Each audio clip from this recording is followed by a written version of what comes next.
እንግዲህ ሁላችንም በዓል ሲመጣ ሽርጉድ ማለታችን አይቀርም። ያው በዓልም አይደለም ከሀገራችን ተሰደን ስንወጣ በተለይ ደግሞ ከኢትዮጵያ ባህላችን እምነታችን ይዘን ነው የምንወጣው። አረ ምን ባህላችን ብቻ ጸባያችንም ይዘን እንወጣለን እንጂ ሙያችንም ይዘን ነው የምንወጣው። ይኸው እኔ እንኳን ስኒና ጀበናዬን ይዤ ተሰድጃለሁ።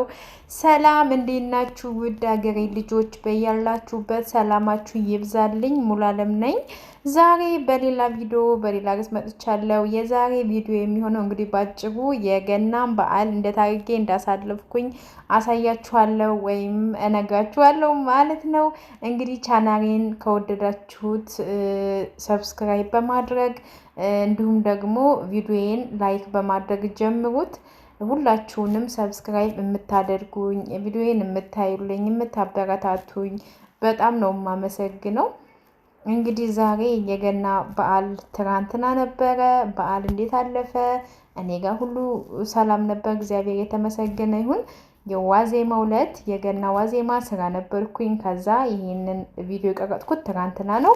ብዙ ጊዜ እንጀራ ስጋግር፣ ወጥ ስሰራ፣ አንዳንድ ነገሮች ስሰራ ያው ሊቭ ላይ ነው የምገባው እና ነገር ግን ባጭሩ ቪዲዮ ቀርጫለሁ ማለት ነው። እዚህ ጋር እንደምታዩት ያው ብዙ ጊዜ ቪዲዮ የምቀርጸው በታብሌቴ ነው እና በታብሌት ሲሆን ትንሽ ቪዲዮ ጥራት ስለማይኖረው ለዛም ለመቅረጥ ይደብረኛል። ከዛም ነው በስልኬ ነው ሊቭ የምገባው። በታብሌትም ስገባ ሊቭ ይጠቆርብኛል ማለት ካሜራው የሞተ ነው። ታብሌት ዝም ብሎ ታብሌት ነበረ። እናም እንግዲህ በአጭሩ እንድታርጌ እንዳሳለፍኩ አሳያችኋለሁ። በነገራችን ላይ በዓልን እኔ ብዙ ጊዜ ከሰው ጋር ማክብር ያውቃለሁ፣ ብቻዬንም ዝንጥ ብዬ በደንብ አክብር ያውቃለሁኝ። ያው እንዳልኳችሁ ሆድ በላው አይልም። ሁሌም በተለይ በዓል ሲመጣ የምታዩት ነገር በቴሌቪዥን ምናምን እንደዚህ ስታዩ የሆነ ተረበሻላችሁ። ገባችሁ? እኔ እንደዛ ነኝ። ነገር ግን ብዙ ጊዜ እኔ ምን ረበሻለሁ መሰራችሁ? ብቻዬን በዓልን ስላከበርኩኝ ካጠገቤ ሰው ስለሌለ ምናምን አይደለም የሚደብረኝ። ልክ በዓል ሆኖ ቤተሰብ ጋር ስደውል በጣም ነው የምረበሸው። ምክንያቱም ያው ብቻሽን አንቺ፣ እኛ ደህና ነን፣ በዓልን በሰላም እያከበርን ነው፣ አንቺ ብቻሽን እሱ ሰው ሀገር ምናምን በቃ የዛሬ ዓመት እዚህ መተሽ ምናምን ስለሚሉ ብዙ ጊዜ ያረበሻለሁ እና የራሱ በፊት በጠዋት ነበር የምደውለው። ማርቀስ ካለብኝም አለቅሳለሁ እና ስለዚህ ያው የረሰረሰ ምን አይፈራም እንደሚባለው አባባል ልደውል ነበር። አሁን ግን ተረጋግቼ ከሰዓት ምናምን እንደዚህ ወደ ማታ ምናምን ነው የምደውለው ማለት ይቻላል ቤተሰብ ጋር።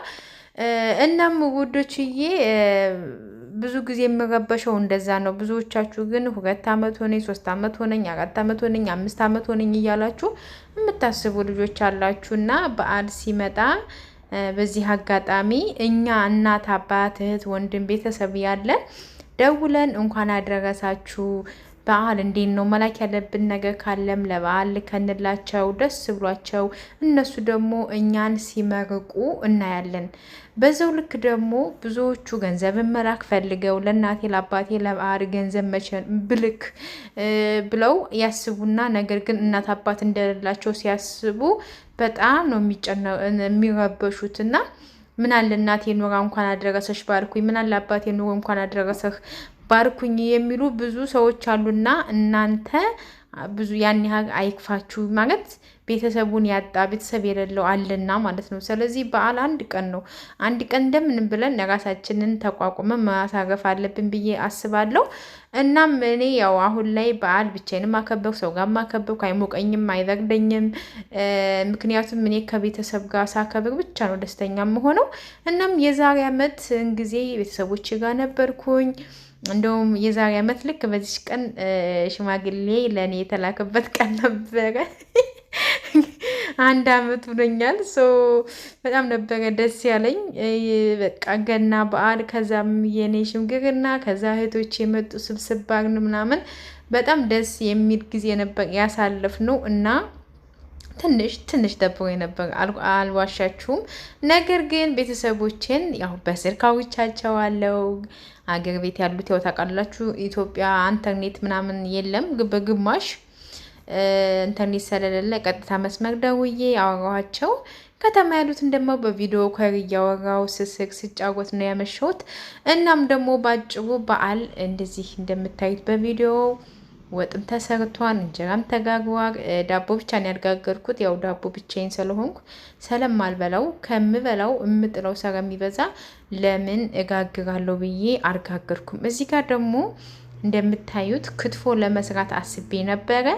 ታውቃላችሁ የዚህ ሀገር ስጋ ያው ብዙም እንደ ኢትዮጵያ ደስ ብሏችሁ አትበሉትም። ነገር ግን እኔ ክትፎ ልሰራ አሰብኩኝና አይ ብዬ እና እንዳልኳችሁ ክትፎ ለመስራት አስቤ ስጋው እንደምትዩት ይሄ ነበረ። ግን ወጥም ሰርችለታለሁ ምናምን ነገር። ከዛ ጥሬ ስጋም በልችለት ነበር እንደገዛው ጧት እንዳመጣው ትኩስ ስጋ ነበር በነገራችን ላይ።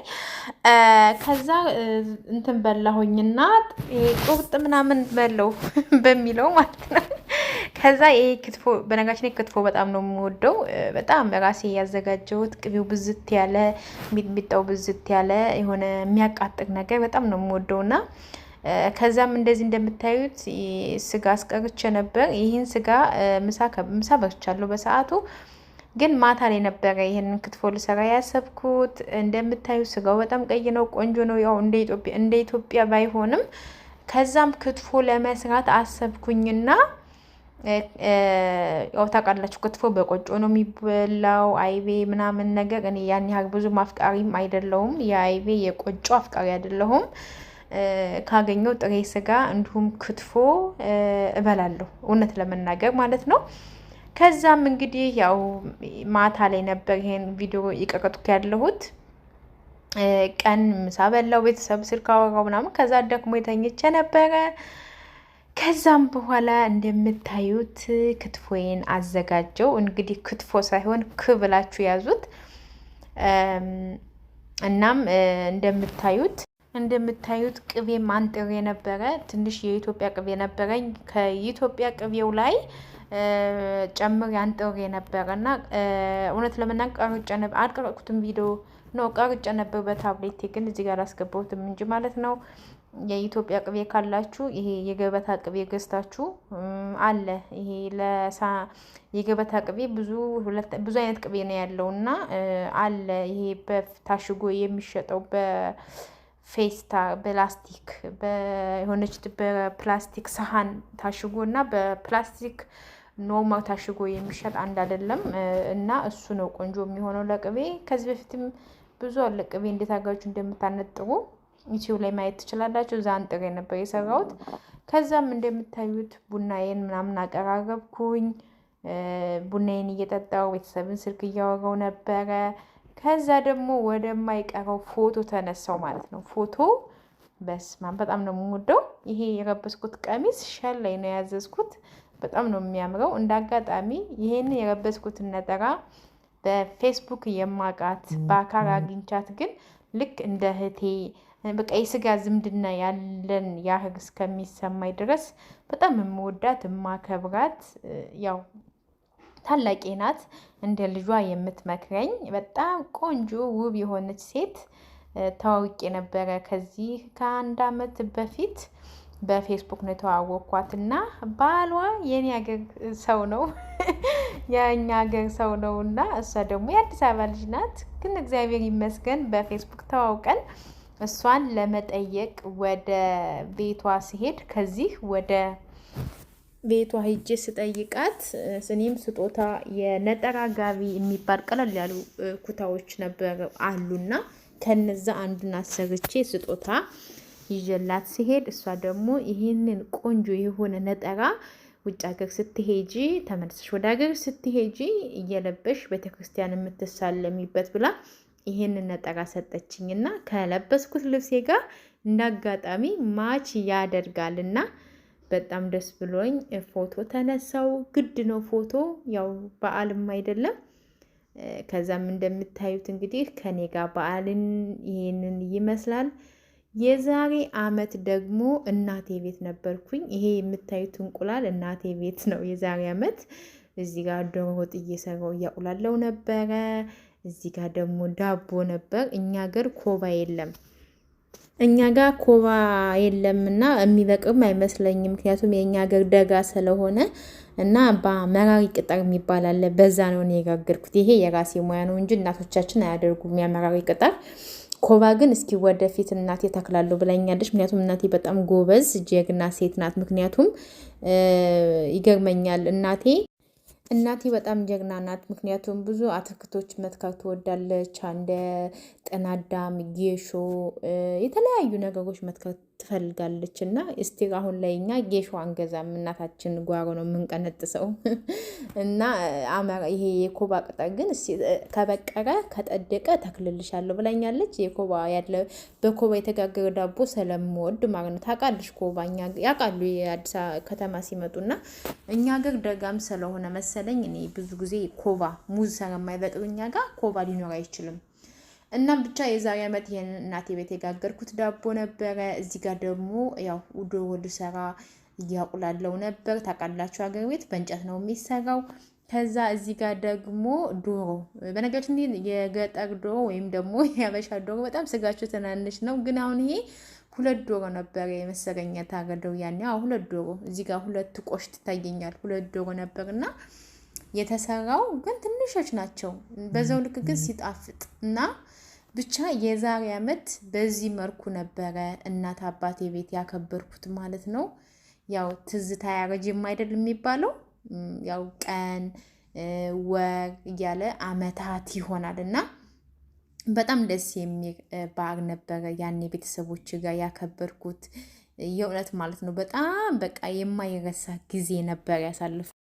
ከዛም በኋላ የሰራሁትን ዶሮ ወጥ እዚህ ጋር ምሳችንን እየበላን ነበር። እህቴ፣ አባቴ፣ እናቴ፣ አማቼ ሁነን። ከዛም በኋላ ደግሞ እንግዲህ ታላቋ እህቴ መታ እዚህ ጋር ስጋ እየከተፈች ነበረ። እህቴ ደግሞ ትንጥየዋ እህቴ ነፍሰ ጡር ነበረች። ቁጭ ብላ ቴሌቪዥን እያየች ፈንድሻ እየበላች ነበረ።